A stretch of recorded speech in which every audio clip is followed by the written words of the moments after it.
Welcome everybody, it's Dwayne. Today we're going to be talking about D&D.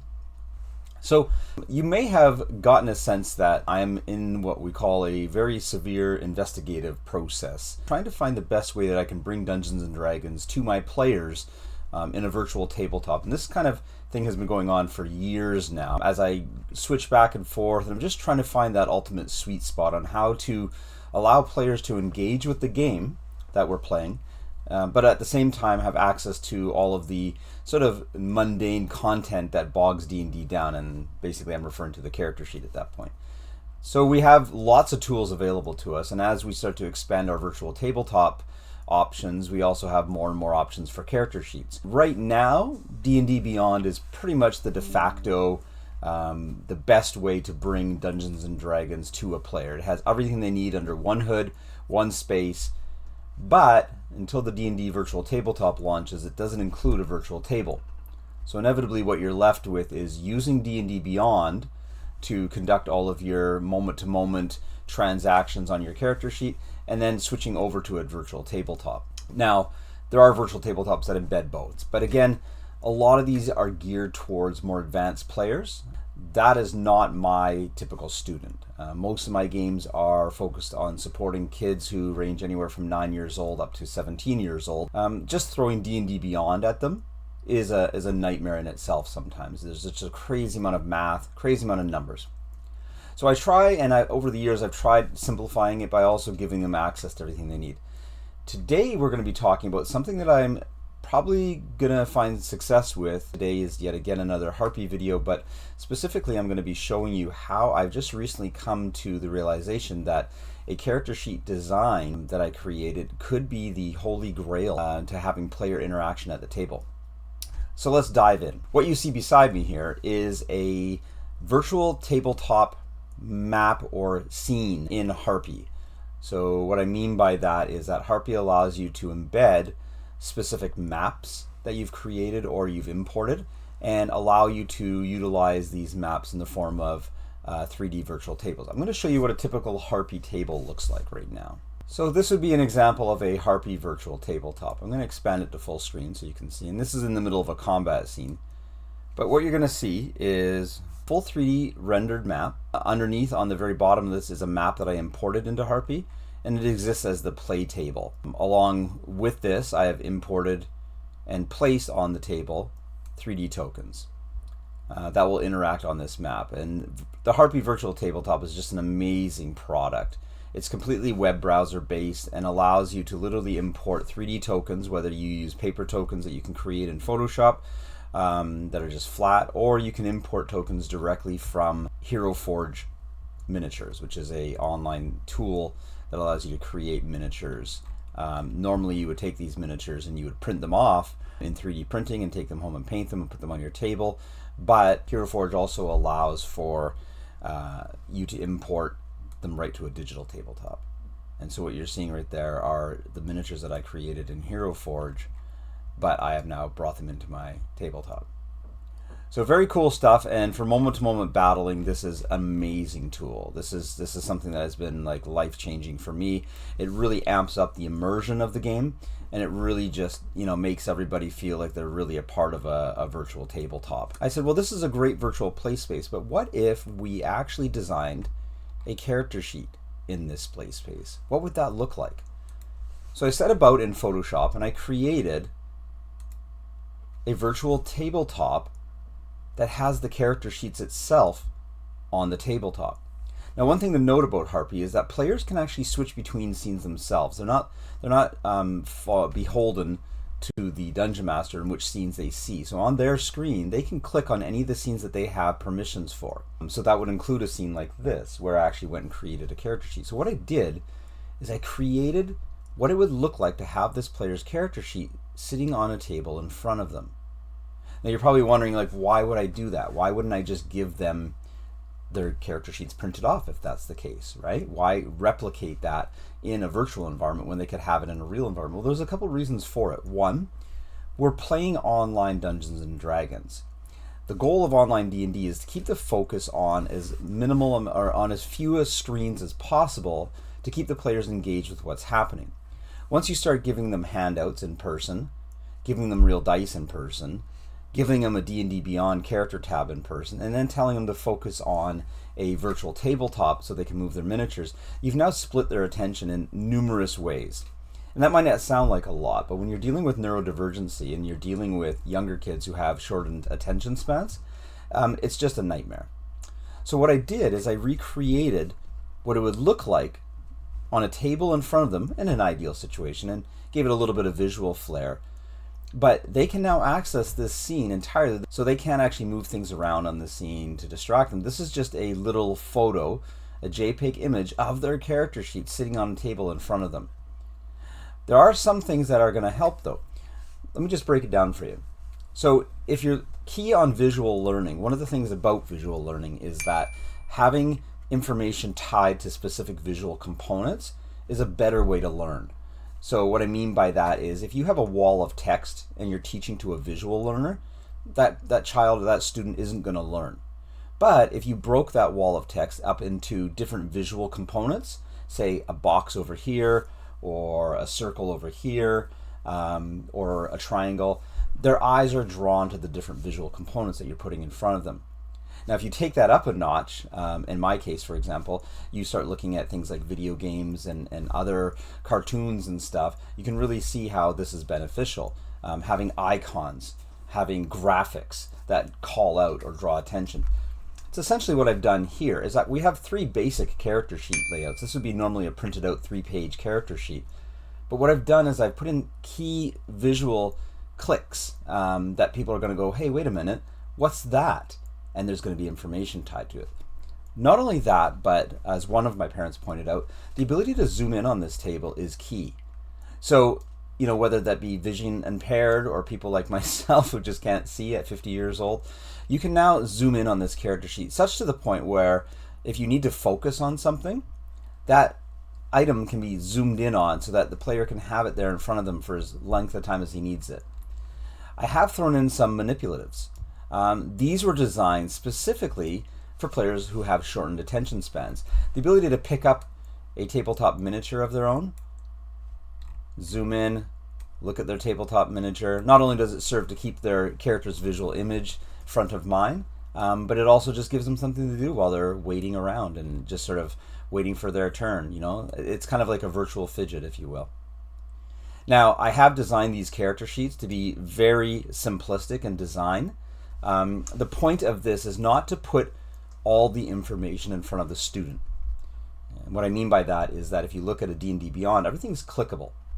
And you can look information up just by clicking on something, but that in turn brings up more visual information, and it can get overwhelming. So going back to my youth, if we had questions about the game, rules, what does this mean, what does that mean, we quite literally grabbed our rule book and opened it up at the table.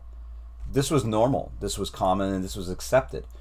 I think in our current era, people often feel that taking a moment to look a rule up is game breaking, slows the pace. It's all in how you frame it. But this character sheet has been designed with that in mind. So when you go through the sheet, you're going to see terminology. So let's just visit it for a second. This is a ranger character. So at the top here, I have favorite enemy. And I have a little picture of a dragon with an X on it and a just brief description. If that player wanted to know more about that feature or trait, look it up. Another example is down here. We have on the table, we have character feat cards, much like you might find in an actual physical supplement. So I put down ranger feats, natural explorer, forest, fighting style, 2 weapon, spellcasting, racial traits. That player is going to be drawn to that perhaps, but I'm not putting all that information in front of them. They will need to go and look that info up. This is helpful in 2 ways. One, it actually provides the player with the ability to learn the game as opposed to just having something at their disposal. Anybody who takes the time to read something and look it up, it's going to stick in their mind better. Same thing with proficiencies. I've got a little post-it note down here with their armor proficiency, something that you might see at a table with a player. He might have chose to write this down on a post-it note. So again, very basic. Further to that, I've even gone up here and added a little flavor as far as spells. Imagine if a player had spells and he wrote down on his character sheet with said pencil, spells, first level, beast bond, cure wounds. Doesn't have all the stats for everything, doesn't have the range, the damage, all that stuff. but the player now sees it as a visual cue and goes, hey, I've got some first level spells. I think I might want to look that up. And hint, hint, guess what? I have a little picture of the player's handbook right underneath of the character sheet to sort of subliminally hint at the player that, hey, this is your resource. You can go in and grab that book. And if you don't have the book, go tell your parents to get the book for you. And use that to look up any information you need to know. When you look at the attacks and actions section, this is a very simplified, it doesn't tell you how much it weighs, doesn't tell you the reach of the weapon. It strips out all of that in favor of simplicity. You get a +4 to hit, and you do 1d6 plus 2 damage. If the player wants to know some of that details, again, look it up, commit it to memory, or just keep your player's handbook handy for if it is pertinent. Now, I want to talk about something else that I'm really proud of with this, is how are we going to handle hit points or any kind of actual tracking on a character sheet that the player himself can't pick up that pencil and make changes to? Well, I didn't say you're not going to use D&D Beyond. I just said you're not going to use D&D Beyond at the table. So if you think of D&D Beyond as an archive of your character sheet, that's sort of where I'm going with this. But let's talk about damage, for example. You can see over here that I have these little bloody symbols, these little blood drops. These are actually tokens created in HARPY that can be manipulated. These are not a part of the character sheet. So what I've done is I've said, let's create ammunition and let's create wounds as tokens. And this sort of harkens back to my board game mentality, because I play a lot of board game and a lot of miniature games, and those are just token heavy.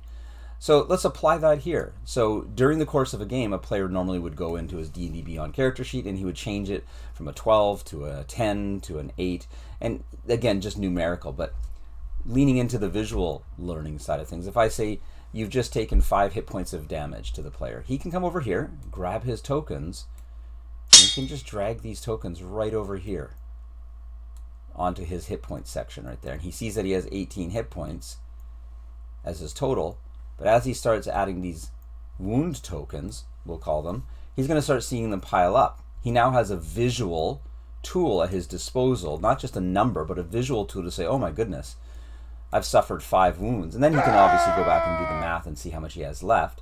But the idea is that he has a visual representation of it. That same theory is also applied here when I throw in ammunition. This right here is a token referred to as an arrow token. I'll enlarge that for you so you can see what I've done with it. So that's an arrow token. Now, the neat thing about these tokens is you can increase or decrease them in size. So with these tokens, what I would do as a player is I would load the player up with the amount of tokens that he has in regards to his ammunition. So if he's dealing with a bow, for example, and he has 20 arrows, put 20 of these tokens right here on the sheet. As the player starts to use them, you do the opposite that you do with hit points. You just remove them. So as the player starts to run out of ammunition, he's going to start to see that pile disappear. This serves 2 purposes. One, it's another visual cue. It's less math, less numeric numbers on a page, and more tangibles. And it's also going to serve to actually see his deplenishing pile of arrows as he plays the game.